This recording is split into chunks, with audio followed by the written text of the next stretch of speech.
총리 한 명의 감옥행을 막기 위해서 시작된 전쟁입니다. 그 나비 효과가 코인 시장을 박살내고 있는 상황인데요. 프로이센의 위대한 군사사상가 카를 폰 클라우제비치는요, 본인의 저서에서 이런 뼈아픈 통찰을 남겼습니다. 전쟁은 그저 다른 수단을 빌려가지고 명분을 포장한 정치의 연장일 뿐이다. 지금 우리 구독자분들의 스마트폰과 TV 화면을 뒤덮고 있는 이스라엘과 이란의 전면전, 여기서 대중들은 하늘을 가르는 미사일을 보면서 극심한 공포에 질리고 또 자산을 바닥에 던지고 있는 상황이죠. 디지털 금이라고 굳게 믿었던 비트코인마저도 맥없이 폭락하고 있는 지금 이 시점에서 또 누군가는 붉게 먹는 계절을 보면서 모든 것이 끝났다고 절망하고 계실 겁니다.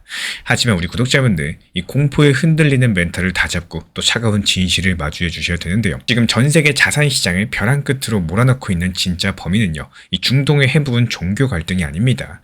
감옥행을 피하기 위해서 국가를 볼모로 잡은 단 한 명의 정치인, 그리고 그 인위적인 위기를 교묘하게 이용해가지고 시장의 달러 유동성을 쥐고 흔드는 이 거대 권력의 치밀한 설계가 이 모든 사태의 진짜 배우로 보여지고 있는데요. 미국 월가의 거대 자본들이 왜 비트코인을 안전자산이 아니라 현금 인출기 ATM으로 전락시켰는지 그 잔혹한 구조를 파헤쳐 보도록 하겠습니다. 먼저 사건의 뿌리는 중동 복잡한 이념 갈등이 아니라요, 의외로 베냐민 네타냐후 이스라엘 총리의 개인적인 위기에 있습니다. 현재 네타냐후 총리 측에서 수십 년에 걸친 부패 혐의로서 재판을 받고 있는 상황이죠. 언론에서 이 사건을 케이스 1000, 2000, 4000이라고 부릅니다. 구체적으로 정리해보자면 케이스 1000 같은 경우는 할리우드 유명인들한테 샴페인이나 시가 같은 고가 선물을 받은 거, 그리고 이어서 2000은 영향력 있는 신문사 대표랑 거래해서 경쟁사를 압박하고 총리한테 유리한 기사를 얻어내려고 한 거, 그리고 다음으로 4000 같은 경우는 거대 통신회사 베제크의 대주주한테 이 규제상의 이득을 줬다가 그 회사 뉴스 매체에 총리 칭찬 기사를 써달라고 요구한 점입니다. 그리고 지난주에는 무려 재판의 79번째 반대 신문까지도 열렸습니다. 네타냐후 총리가 감옥이라는 최악의 상황을 피하려고 대통령한테 사면을 요청했지만요, 이스라엘 법상 사면을 받으려면 본인의 죄를 공개적으로 인정하고 또 정치 인생을 끝내야 됩니다. 힘 있는 자료를 내려놓는 순간 정치 인생도 끝나버린다는 것들을 너무나도 잘 알고 있기 때문에 네타냐후 총리한테 남은 탈출구는 극도로 한정적이었죠. 그리고 이런 상황에서 2026년 3월 31일로 다가온 이스라엘 예산안 통과 시한도 또 다른 시한폭탄이었어요. 이 연정의 핵심 축인 초정통파 유대인 하레디 정당들 병역에 대한 면제 문제가 걸렸습니다. 2024년 이스라엘 대법원 측에서 이 하레디의 병역 면제가 위헌이라는 판결을 내린 바가 있기 때문에 하레디 정당들은 이 병역 면제 관련된 법이 통과되지 않으면 예산안을 부결시키겠다라고 압박을 했고, 이스라엘 현행법상 예산안이 3월까지 통과되지 않으면요, 의회가 해산되고 90일 이내에 조기 선거를 치러야 됩니다. 네타냐후 총리가 벼랑 끝까지 몰린 이런 상황에서 선택할 수 있는 마지막 카드, 이 외부의 긴급한 적을 만들어내는 거죠. 내부의 분열이랑 검찰 수사라는 이중고를 덮어버릴 만한 외부 위기가 필요했었던 건데, 바로 이거는 이란과의 전면전을 일으켜서 국가 비상사태를 선언할 수밖에 없었습니다. 이 국제 정치학에서 말하는 웩더독, 즉 꼬리가 몸통을 흔드는 정치적인 도박의 전형인데요. 하지만 이스라엘만으로는 대규모 전쟁을 지속할 수가 없습니다. 여기서 미국의 무기인과 협조가 등장을 하게 되는데요. 미국 트럼프 행정부는 스위스 제네바에서 열린 이란 핵 협상을 고의로 무산시켰고, 미국 측에서 이란에 우라늄 농축제로라는 극단적인 조건을 내걸었었죠. 이란이 주요 핵시설을 폐쇄하라는 요구를 거부하면서요, 또 대신에 상징적인 농축 수준의 타협안을 제안을 했습니다. 하지만 미국이 그런 요구를 거절하면서 곧바로 중동 해역에 강력한 함대가 집결이 되고 제럴드 포드랑 에이브램 링컨을 비롯한 역대급 병력을 투입을 했고요. 이게 2003년 이라크 전쟁 이후에 최대 규모의 무력 과시였습니다. 미국의 적극적인 지원이 준비되면서 이스라엘이 마침내 이란을 향해서 먼저 공격할 수 있는 완벽한 무대가 마련된 상황인데요. 이 중국과 러시아 같은 이란의 우방국들 같은 경우는 수사 외교 사명만 낼 뿐이지 실제 군사 개입을 주저할 수밖에 없었고, 이란은 사실상 고립이 된 상황입니다. 그렇게 네타냐후 총리가 염원하던 이란과의 전면전의 도화선이 이번에 당겨지게 된 건데요. 그렇다면 이번 전쟁이 전 세계 경제에 어떤 파장을 일으킬 수가 있을까요? 현재 이란이 보유하고 있는 가장 치명적인 비대칭 무기가 호르무즈 해협에 대한 봉쇄입니다. 이 호르무즈 해협 같은 경우는 페르시아만이랑 아라비아 해를 잇는 좁은 바닷길이지만요, 전 세계 원유의 약 20%랑 액화 천연가스의 20%가 이곳을 통해 가지고 이동하게 됩니다. 즉 이곳을 조금이라도 걸어 잠그게 된다, 그럼 전 세계 에너지 공급에 큰 구멍이 생기는 셈인 거고, 시장에서 전쟁 후의 전망치를 대폭 조정하고 있어요. 이 원래 2026년 브렌트유 평균 가격이 전쟁 없던 상황에서 배럴당 $62 정도로 예상이 됐었는데, 이란이 호르무즈 해협을 일부만 동안 통제하더라도 유가가 단숨에 100달러를 돌파할 것으로 보고 있습니다. 만약에 전면적인 봉쇄가 벌어진다. 그럼 유가는 140달러까지도 지금 대비 2배 이상 뛸 수 있다는 상당한 위기 시나리오도 나와주고 있는 상황인데요. 이렇게 유가가 상승하면 어떤 일이 일어날 수 있을까요? 간단합니다. 공장 가동 에너지 비용부터 농작물 비료 비용, 물류 운송비까지 모든 생산 비용이 동시에 폭등할 거예요. 그리고 이에 따라 가지고 인플레이션이 상승하겠죠. 원자재 가격 올라가면 소비자 물가 CPI, 근원물가 PCE까지도 급등할 수밖에 없습니다. 게다가 그동안 통화정책에 있어가지고 물가 안정에 자신감을 보였었던 미국 연준 그리고 유럽 중앙은행 ECB까지도 인플레이션을 막기 위해서 금리 인하 계획을 연기하거나 또 최악의 경우에 다시 금리를 인상시키는 판에 놓일 수가 있겠습니다. 게다가 지금 같은 경우는 이 스태그플레이션 압력도 존재하는데 경기가 침체되고 있죠. 근데 물가는 오히려 상승해버리는 이런 스태그플레이션 우려가 현실화된다면요. 고금리가 예상보다 오랜 기간 유지되면서 또 막대한 부채로 버티던 기업들과 부동산 프로젝트들이 속속들이 파산 위험에 처할 수밖에 없겠죠. 결국에 대규모 구조조정이랑 실업 증가로 이어지면서 글로벌 경기의 숨통을 틀어막게 될 겁니다. 이렇게 전쟁이 일으키는 경제적인 나비 효과가 연쇄적이고 파괴적이다 이렇게 볼 수밖에 없는 건데 또 이런 시점에서 중앙은행의 정책들이 마비가 되고 유동성까지도 크게 위축이 되면요. 이 시장의 질서는 완전히 뒤바뀔 수밖에 없다라는 거. 여기에서 재미있는 반전은요. 이 많은 분들께서 이런 불확실성 속에 정보 통제를 벗어난 비트코인 같은 이런 디지털 자산이 폭등할 것이라고 믿는 겁니다. 이 과거 비트코인을 안전망이라고 부르기도 했었죠. 근데 현실 데이터는 너무나도 냉혹한 상황인데요. 먼저 첫 번째로 미국 비트코인 현물 ETF 자금 흐름을 봤을 때 최근에 5주 연속 투자 자금이 ETF에서 빠져나가고 있죠. 그리고 그 규모가 무려 43억 달러로서 하나 5조 8천억에 달합니다. 참고로 작년 같은 시기에 43억 달러가 순유입된 것과는 정확히 반대되고 있는 상황인데 이게 무엇을 의미하느냐? 미 월가의 큰손들이 전쟁 위기 때마다 비트코인을 가장 먼저 매도하고 있다는 뜻이에요. 이 기관들이 비트코인을 더 이상 안전자산이 아니라 갑작스러운 현금 마련용 위험자산 정도로 취급하고 있었다라는 거. 왜 이런 일이 벌어지고 있을까요? 2년 전에 미국에서 비트코인 현물 ETF 승인되고 나서 상황이 완전히 바뀌었기 때문인데요. 그 이전 같은 경우는 비트코인 가격이 주로 채굴자랑 중장기 보유자들의 움직임에 영향을 받았었지만 이제는 미국 월가의 거대한 자금들이 들어오면서 비트코인을 기술주랑 똑같은 포트폴리오 요소로서 취급을 하고 있습니다. 그리고 이어서 온체인 시장 심리지표 NUPL 같은 경우는 올해 2월 들어가지고 0.33에서 0.12까지 급락하면서 극도의 공포 상황에 빠져 있는 상황인데요. 또 동시에 비트랑 나스닥 기술주 사이의 30일 상관계수가 0.73까지 상승을 했어요. 이 상관계수가 1에 가까울수록 같은 방향성으로 움직인다는 뜻입니다.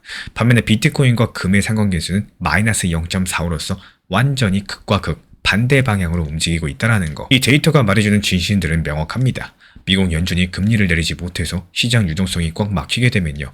이 기관들은 가장 먼저 비트코인을 팔아서 현금을 확보해 놓는다는 거예요. 비트코인은 월가한테는 거대한 ATM 같은 존재가 된 셈인 건데 일부 채굴자들이 해시레이트를 14% 줄이면서 항복하더라도 거대한 기관 매도 물량 앞에서는 속수무책이겠습니다. 결국에 결함 있는 정치 체제에서 시작된 한 사람의 생존 투쟁이 전 세계 금융시장 유동성을 빨아들이는 이 거대한 블랙홀을 만들어버리게 됐다라는 거. 현재 이스라엘과 이란의 전면전을 두고 세간에는 크게 두 가지 해석이 있습니다. 표면적으로 봤을 때 중동의 불안정한 안보 상황과 이란의 핵 위협 때문에 어쩔 수 없이 벌어진 정의로운 충돌이다라는 거. 그리고 진짜 해석은요. 이 권력자의 정치적인 생존을 위해서 고의로 만든 인위적인 위기라는 거. 제 분석은 후자가 맞다라고 바라보고 있어요. 왜냐하면 네타냐후 총리의 재판 일정과 예산안 시안들이 이 전쟁 발발 시점과도 너무나도 절묘하게 맞아떨어지고 있기 때문인데요. 자연스러운 이 지정학적 충돌이 아니라 거대한 권력들이 치밀하게 계산해서 만들어낸 이런 사건들에 가깝다라는 의미겠습니다. 물론 혹시라도 제 해석이 틀렸다면 이 전쟁 이후에 곧바로 예산안 위기가 해결되고 네타냐후 총리가 휴전 협상에 나선다거나 또 자리를 물러나면서 깔끔하게 정치적인 결말이 나타나 준다면요. 제 해석이 틀릴 수도 있겠습니다.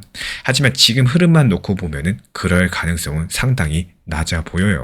그렇다면 이런 불확실한 상황 속에서 우리 구독자분들은 어떻게 투자 판단을 내리셔야 될까요? 제가 바라보는 관점은 뉴스에서 나오는 전쟁 이슈보다도 지금 오직 호르무즈 해협의 유조선 통행량 이게 중요합니다. 그리고 미국 국채 10년물 금리의 방향성을 보시면은 투자의 나침반으로 삼으실 수가 있는데요. 즉 지금 시장을 실제로 움직이는 것은 전쟁 영상이 아니라 이 인플레이션이라는 말씀을 드리고 싶어요. 언론의 불안한 공포 분위기에 휘둘려가지고 이 비트코인 많이 하락했으니까 저점이다. 이러면서 무작정 추가 매수하는 것들은 상당히 위험한 접근이라고 말씀드리고 싶습니다. 오히려 미국 월가 기관들의 현금 인출기 역할을 대신해주다가 손해만 보실 수도 있는데요. 호르무즈 해협 통행량 같은 경우는 에너지 수급의 최대 변수로 작용을 할 거예요. 그리고 미국 10년물 금리 같은 경우는 시장 유동성의 핸들이라고 보시면 돼요. 만약에 호르무즈 해협의 통과량이 안정되고 유가가 떨어지기 시작하면서 미국 연준이 안심하고 금리를 내릴 수 있을 정도로 금리 방향성이 하락 전환한다면은 또 비로소 시장에 유동성이 들어올 시료가 켜집니다. 이렇게 두 가지 지표만 투자 나침반으로 삼으시면서 전쟁 소식에 일희일비하지 마시고요. 진짜 시장을 움직이는 구조를 냉정히 보셔야 되겠습니다. 이런 부분들 모니터링하면서 후속 영상 통해서 말씀드릴 예정인 거고, 결국에 이번 네타냐후 총리의 정치적 처지를 덮기 위해 고의로 불을 지른 전쟁으로 보이고, 미국 측에서는 이런 것들을 묵인하고 있습니다. 이 자국 이득을 위해서 상황을 연출하고 또 동맹국을 방패로 삼은 계산된 한수다, 이렇게 보여지고 있는데요. 여기서 미국 연준은 딜레마를 가지고 있어요. 이 끓어오르는 인플레이션이랑 싸우느라고 손발이 묶여버린 상황인 거고, 비트코인 같은 경우는 오히려 디지털 금이라는 환상이 깨지면서 진짜 힘있는 플레이어들만 움직이고 있는 순간입니다. 이런 모든 이슈들이 결국에 한 정치인의 생존 본능이라는 이 초라하지만 위험한 동력에서 시작이 된 상황이고요. 우리 구독자분들께서는 이 시장 공포 뉴스에 휩쓸리지 마시고 이런 구조를 읽어낼 줄 아셔야 됩니다. 위기라는 게 구조를 모르는 사람한테는 재앙이겠지만요. 또 흐름을 꿰뚫어 본 사람한테는 다음 사이클을 준비할 수 있는 기회다라는 거 반드시 기억해 주시기 바라고요.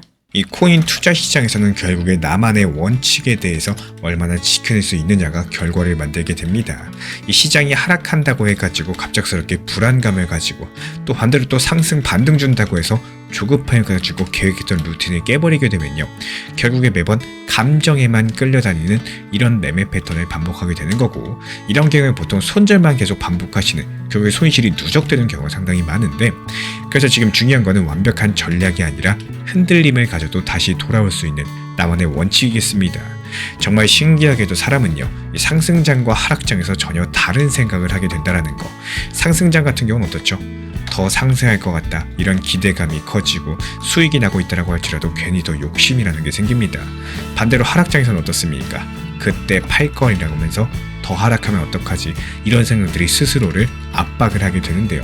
이게 같은 사람인데도 시장 분위기에 따라 가지고 판단 기준 자체가 완전히 달라지게 된다는 거.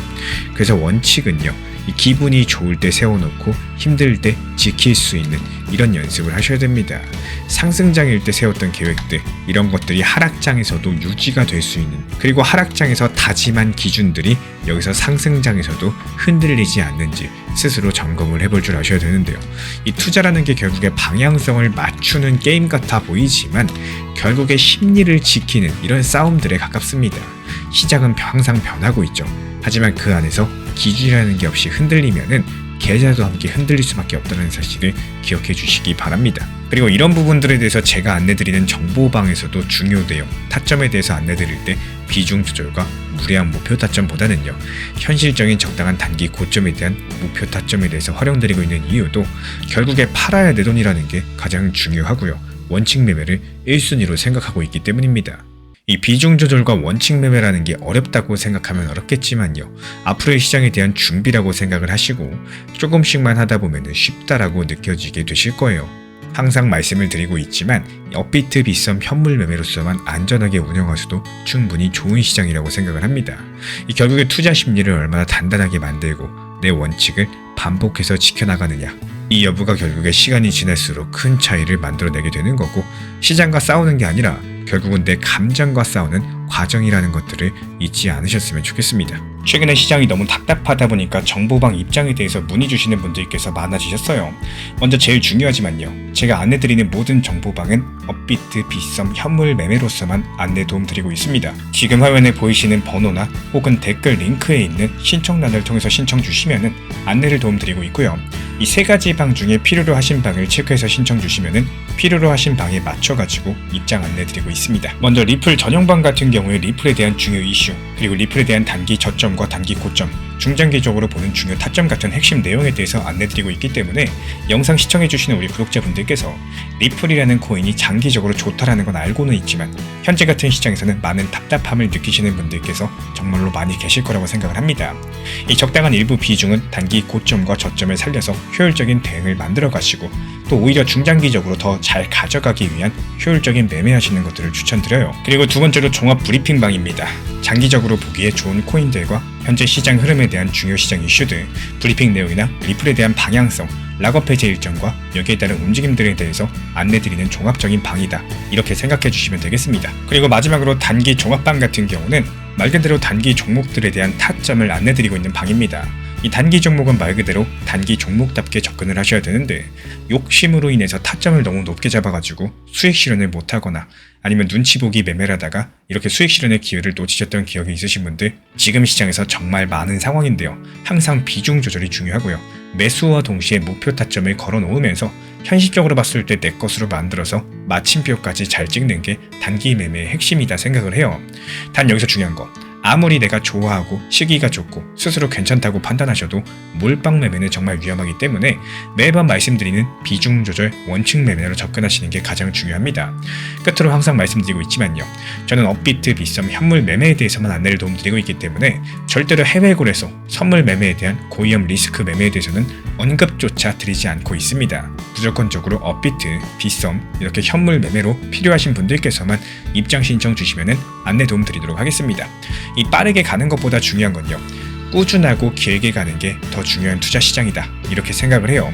건강한 비중 조절 원칙 매매 활용하시기를 늘 응원드리겠습니다. 이 리플 XRP의 매수 매도 타점은 순간의 판단이 전부예요. 그래서 우리 신사 채널에서는 시장의 숨결 하나하나까지 놓치지 않고자 모든 흐름들 실시간으로 모니터링 중에 있습니다.